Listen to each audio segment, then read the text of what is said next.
Are you looking for a way to level up your English? Have you tried reading, but you always get bored or find it too hard? Then you should try to listen to this story. The story of the good wife is a long and beautiful one. There are four parts in the story, and there are questions at the end of each part. Answer the questions at the end of each part before you read the next one. Before you read the story, think about these questions. What makes a good wife? Must she be beautiful, clever, rich? Are there any other qualities that make a good wife? What makes a good husband? Must he have the same qualities or different ones? Now read the story. Part 1. Once upon a time, there was a wise and good king. He had only one son, a boy named Delibes. Prince Delibes was a clever young man, and the king loved him very much. One day, the king called the prince to him and said, "Listen, my son, you will be king after I have died. I want you to be a wise ruler, but you will only be wise if you are happy. And you will only be happy if you marry a good and clever woman. So I want you to travel around my kingdom. Look for the best woman you can find and marry her. Then I am sure you will become a good ruler of our kingdom." So Delibes left his father's house, and he began to travel around the kingdom. He went to every town and every village. He met the daughters of rich men and the daughters of poor men, the daughters of nomads and the daughters of hunters. Some of them were beautiful, but they were stupid. Some were wise, but they were ugly. He couldn't find the perfect girl. He spent many years traveling. He didn't look like a prince anymore. His clothes were old and torn. His shoes were broken. One day, the tired prince lay down to rest under a tree. It was the middle of the day, and the sun was high in the sky. His food was finished, and he was very hungry. He fell asleep. When he woke up, he saw a girl. She was looking after her father's sheep. Delibes looked at her. She was the most beautiful girl he had ever seen. He wanted to speak to her, but he couldn't. "What's the matter?" the girl said. "You look hungry. I have only a little bread with me here, and you can have it if you like." She took out some bread and gave it to Delibes. He ate it hungrily. "Thank you," he said. The girl started to walk away. Delibes wanted her to stay. "Have you seen my camel?" he said. "No," the girl said. "I haven't seen a camel, but a blind one has passed this way." "Really?" said the prince. "And this camel had no tail." "How do you know?" asked the prince. "And there's a wound on its right side," the girl said. The prince was very surprised. "You haven't seen this camel," he said, "but you have described it perfectly. How did you do it?" "Oh, it was easy," the girl said. "Look at this bush. A camel has been eating the leaves, but it has only eaten from one side of it. This probably means that it's blind in one eye. And do you see this camel dung? It's all together in one pile. But camels move their tails when they drop their dung. When a camel has a tail, the dung falls in different places." "But what about the wound on the camel's right side?" asked Delibes. "How did you know about that?" "Look here, in the sand," said the girl. "A camel has been rolling here, but it has only rolled on its left side. This means that its right side must be wounded. I've found the girl I'm looking for at last, the prince said to himself. Please, he said to the girl, tell me your name. My name is Hariri, she said. And what is your father's name? Nakrusa. Where does your family live? Where can I find them? Down there, said Hariri, and she pointed to the village in the distance. I'll come back very soon, the prince said, and speak to your family. But first I must go home. I must tell my father. I've found the girl I want to marry. Dilibus hurried back to his father's house. Father, he said, I've found her. She's the wisest and most beautiful girl in your kingdom. His father smiled. That's good, my son, but don't be in a hurry. Find out more about the girl, meet her family, talk to them. So Delibus began the journey back to Hariri's village.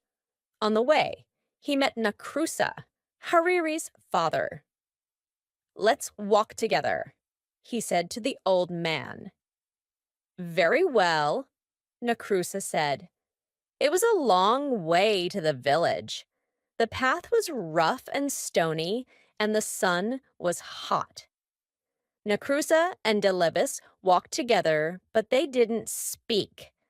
At last, Delibus said, the journey is too long, and we are both tired. Let's make it easier. Why don't you carry me? Or if you like, I will carry you.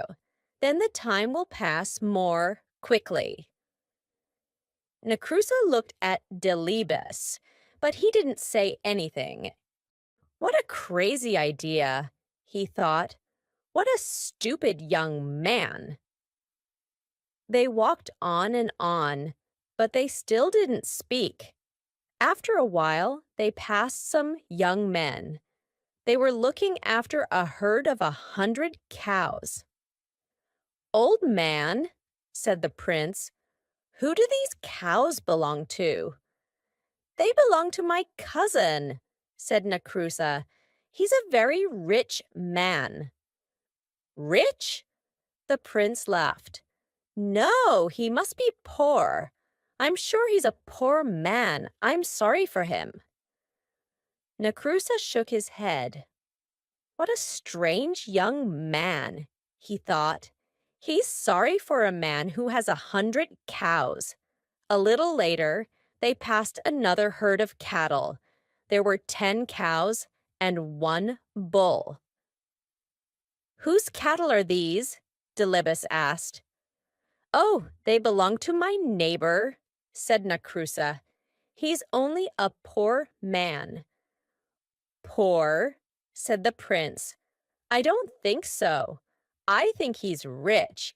Yes, he's certainly a rich man. This young man is crazy, Nakrusa thought. They walked on over the hills until they came to a valley. There was a field of wheat in the valley. It was already yellow and ready for the harvest. Is this wheat free so that travelers can eat it? Asked Delibus. Free? Said Nakrusa. What do you mean free? Of course it isn't free. It belongs to the farmer. I don't understand this boy at all, he said to himself.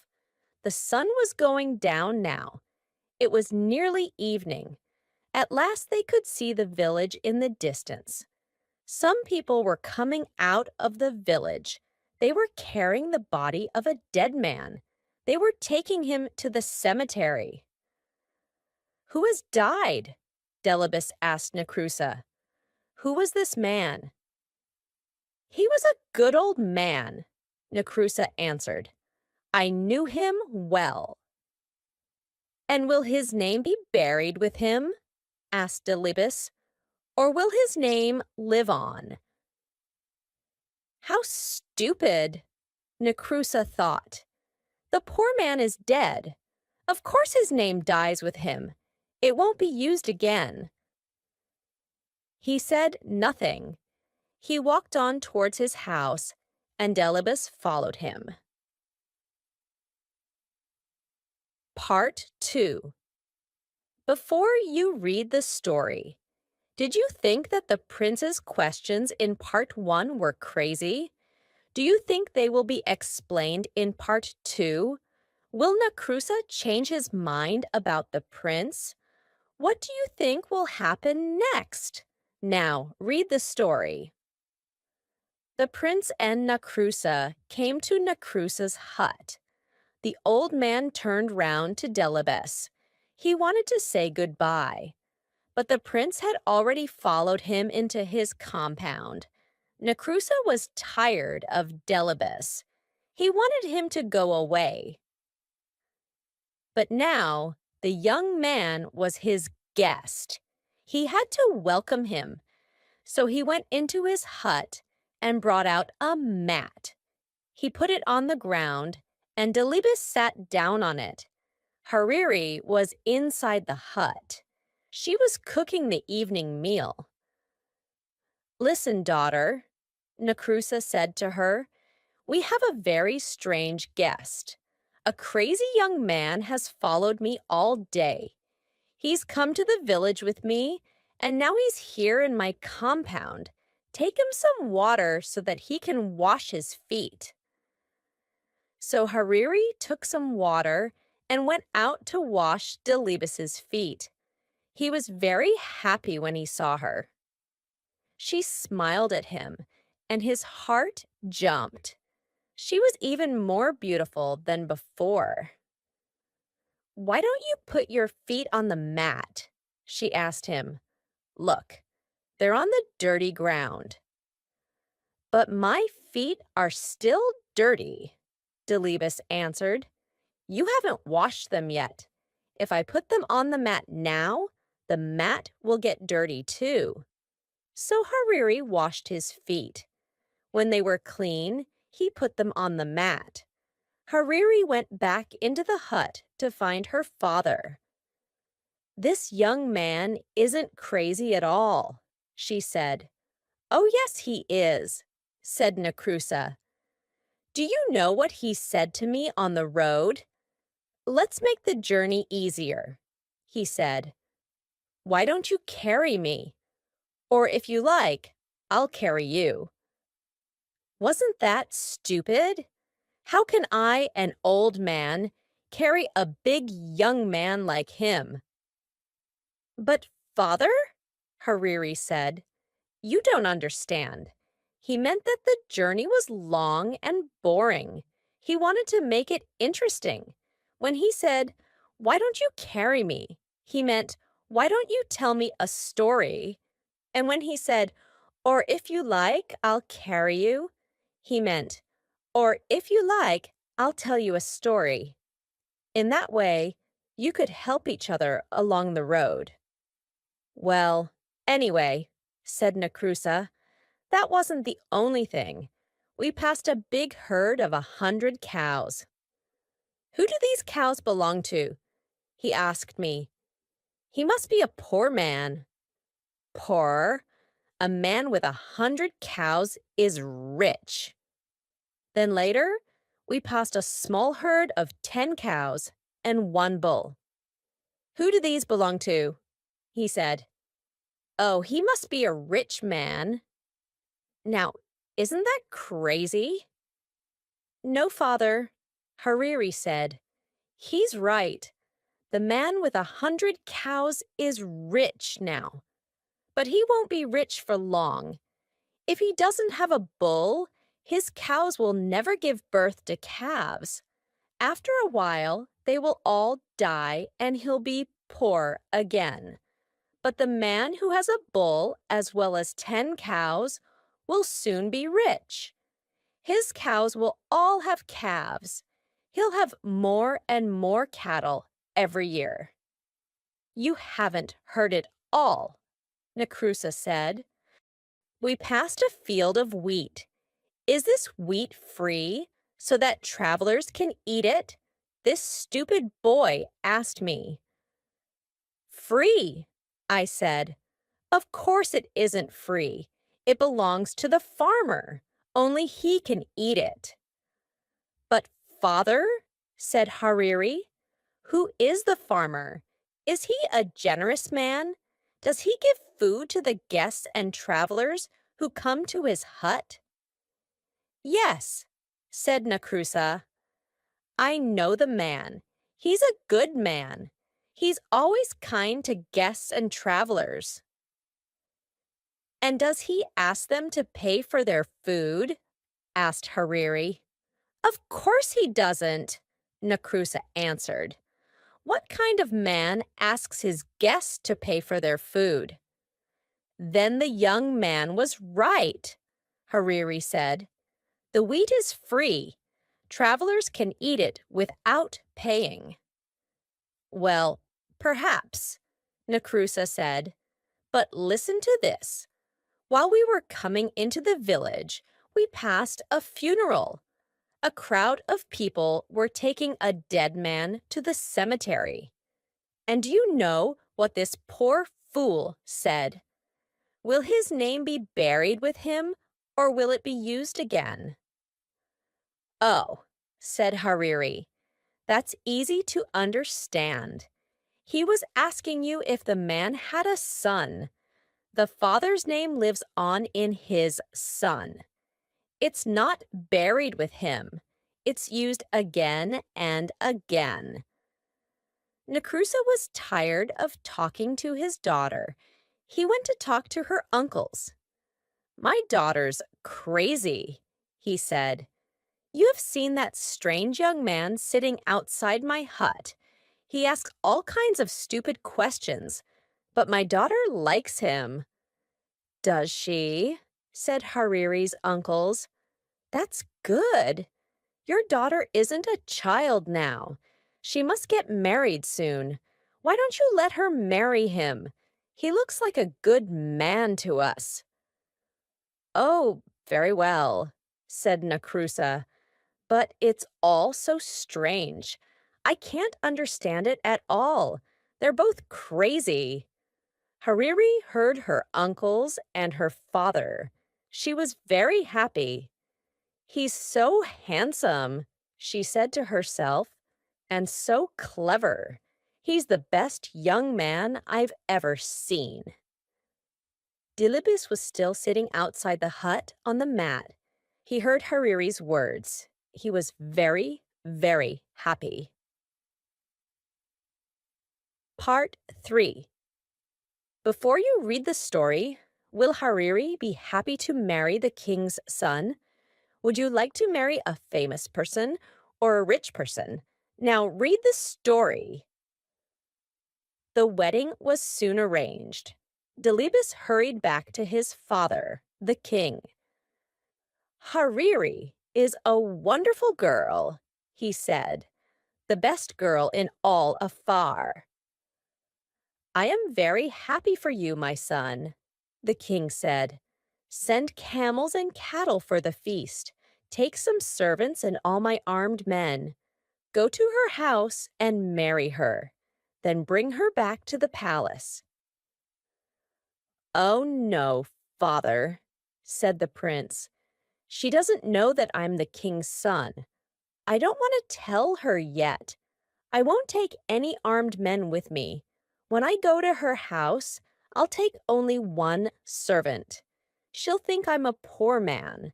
If she marries me, I'll know she really loves me.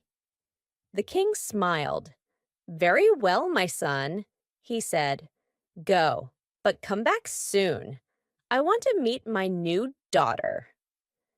It was a long way from the king's house to Nakrusa's village. The prince and his servant started their journey early in the morning, but they walked all day. The sun rose higher and higher in the sky. It became hotter and hotter. I'm very hot and very, very thirsty, Dilibis said. I must have a drink. That's all right, sir, the servant said. Look, we're coming to a water hole. You'll find some water there. They came to the water hole, and Delibes looked down into it. The hole was deep. The water was a long way down. Climb down and fill my water bottle, Delibes said to his servant. Oh, no, sir. I can't do that, the servant said. I don't want to fall and break my neck. So Delibes climbed into the water hole himself. He drank the cool, clean water and filled his bottle. Then he looked up at his servant. Pull me up, he shouted, but the servant laughed at him. Pull you up? He said.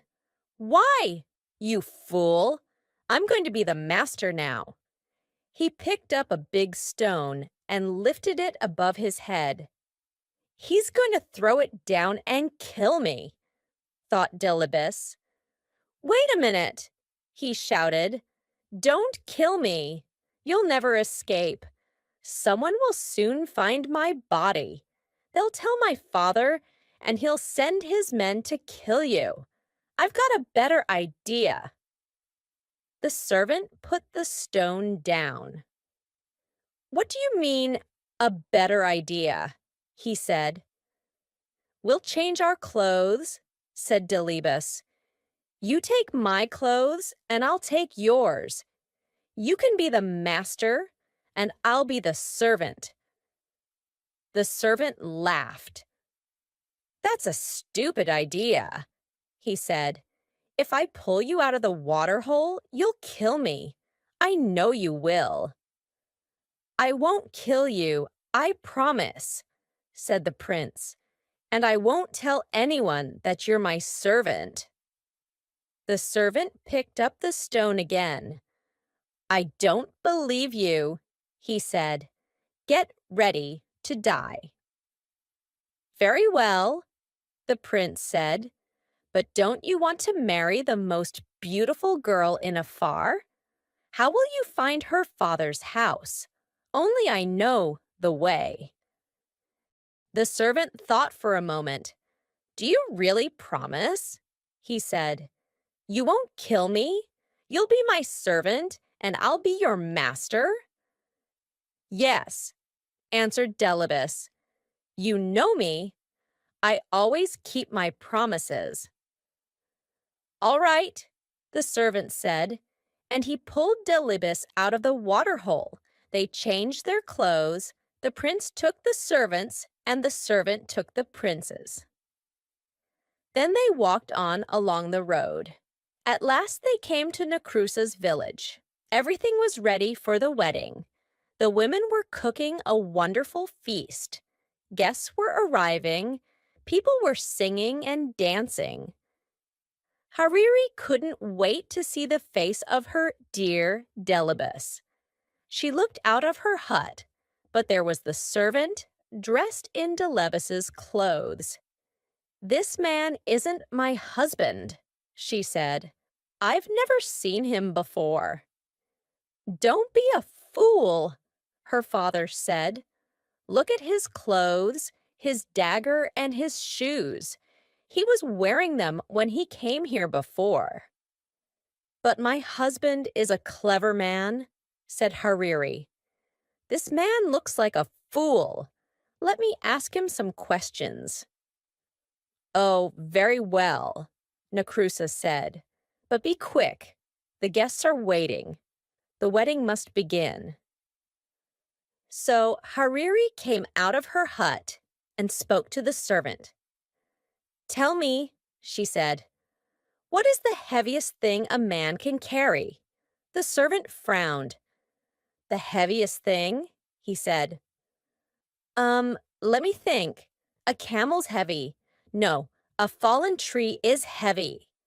Ah, I know. A grinding stone. Yes, a grinding stone is the heaviest thing.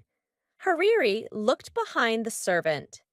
Who is that man standing under the tree? She wondered. Here's my next question, she said. What is the sweetest food in the world?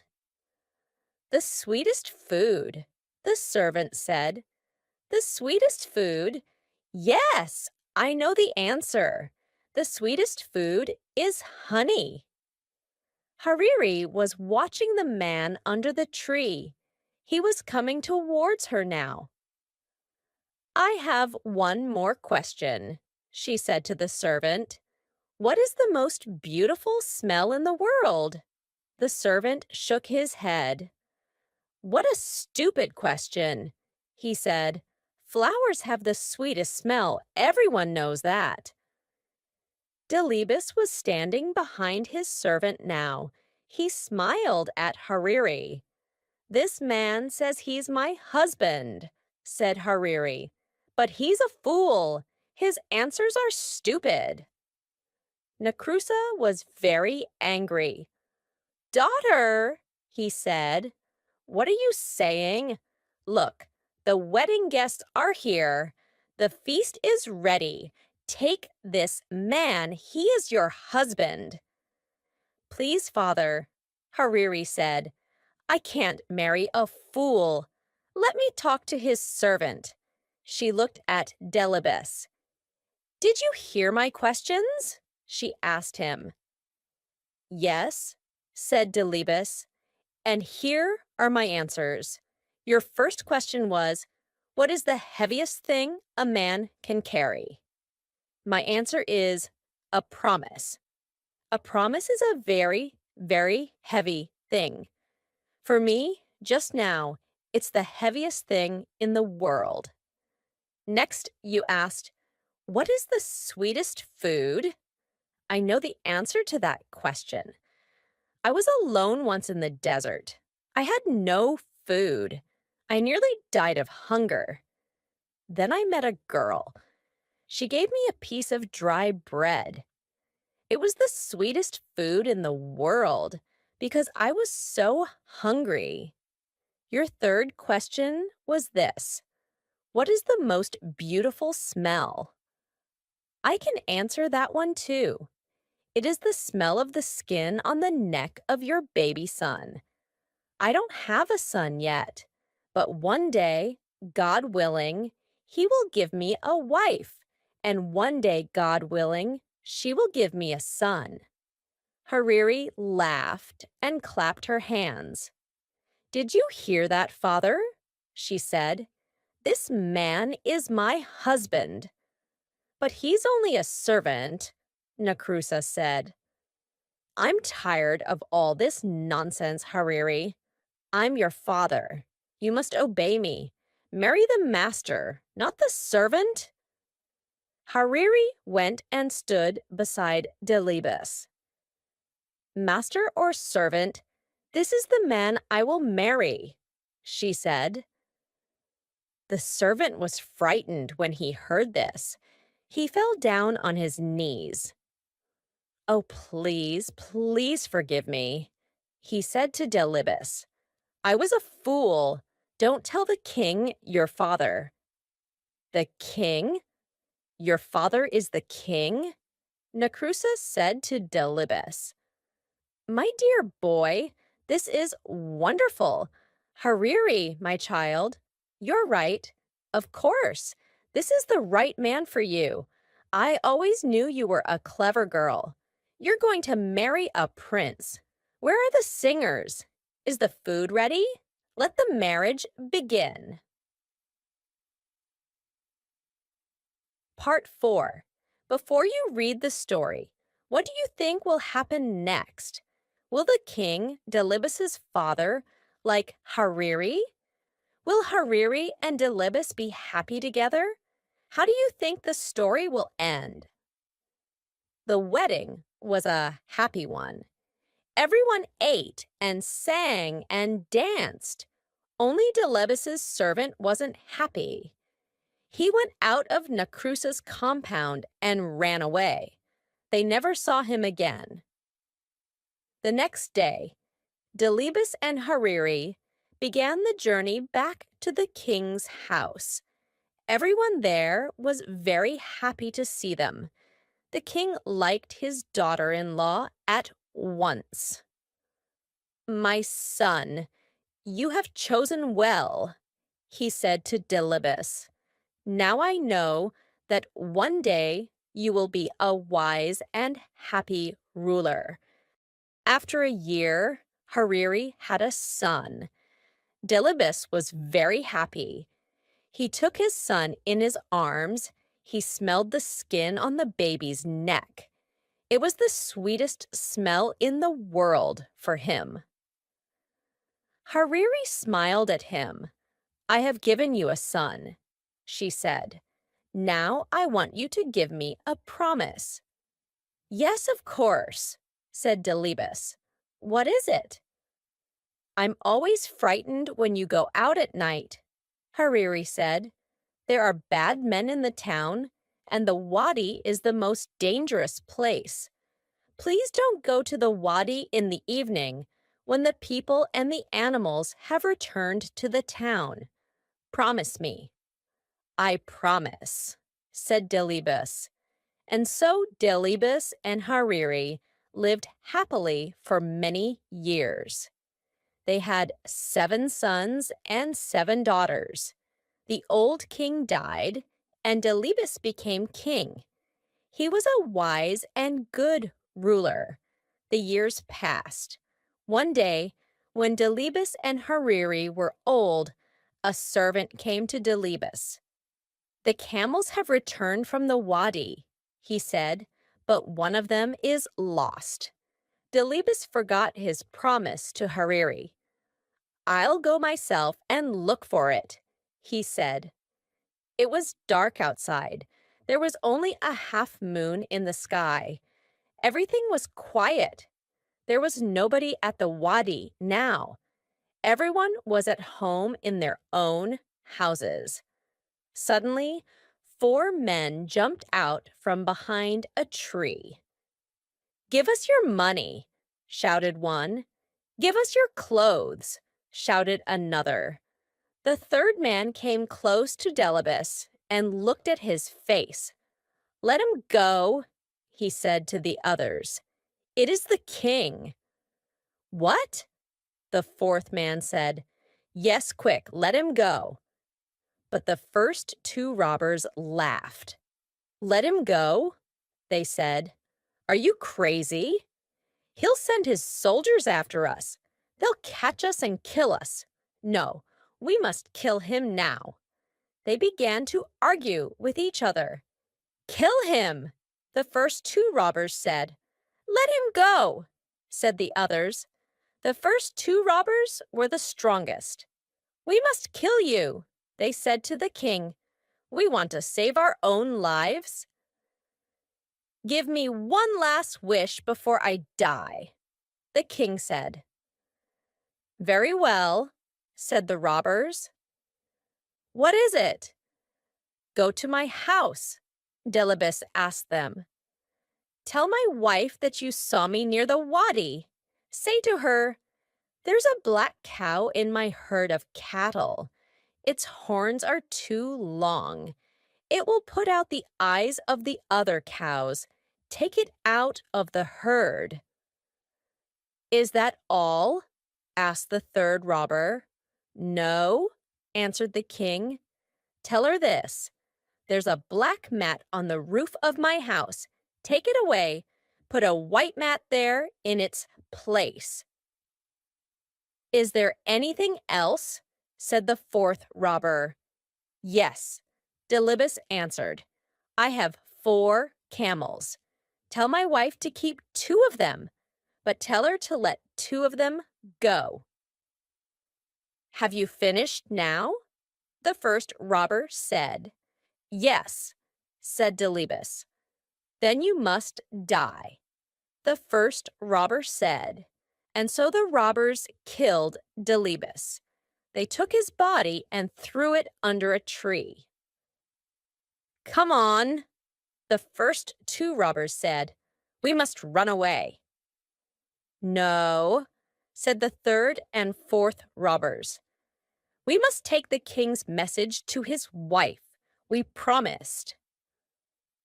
"Are you crazy?" the first robber said.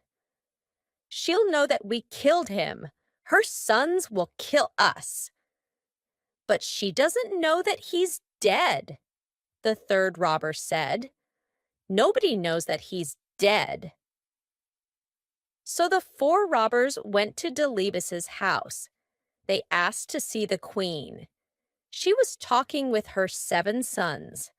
They were all carrying spears. The first robber walked boldly up to the queen. "I have a message for you," he said, "from your husband, the king." "Where did you meet him?" Hariri asked. "At the wadi," the robber answered. The queen put her hand over her mouth. Her eyes opened wide, and she looked at the robbers. Her sons moved towards her. "Is my husband well?" she asked. "He's fine," laughed the robber. "We left him under a tree. He'll be home soon." "And what was his message?" Hariri asked. The first robber told her the words of the king. When he finished, Hariri said to her sons, "Catch these men." "Why?" her eldest son asked. "They have only brought some messages from our father." The robbers were already running out of the compound. "Quick, quick! Don't let them escape!" shouted Hariri. Her 7 sons ran after the robbers and caught them. They brought them back to the queen. She was crying. "What's the matter, mother?" her eldest son asked. "Didn't you understand your father's message?" said Hariri. "Listen, this is what it means. Take the black cow out of the herd of cattle," he said. "It will put out the eyes of the other cows." This means that your father doesn't want the crows to eat his eyes. He wants us to bury his body. "You mean our father's dead?" her sons asked. "Yes," said Hariri. "This is his second message. Take away the black mat on the roof. Put a white one there. He is dead, and he wants me to put white clothes on for him." "It was these men who killed my father," shouted one of the sons, and all of them lifted their spears. "Wait," said Hariri. There was one more message. "Keep 2 of my camels," your father said, "but let 2 of them go." This means that 2 of these men killed him, but 2 tried to save his life. The robbers fell down onto the ground. "You know everything," the first robber said. "You're right. It was my friend and I who killed the king. These 2 men tried to save him." "Kill the murderers!" shouted the brothers, and they killed the first 2 robbers with their spears and daggers. Then the third and fourth robbers took Hariri and her sons to the wadi. They found the body of Delibes and brought him home. Hariri put on white clothes, and her sons buried their father. "He was a great king," all the people said. Why? Because he was married to a good and clever woman. If you enjoyed the story and want to say thank you, then you can subscribe to my channel and visit it.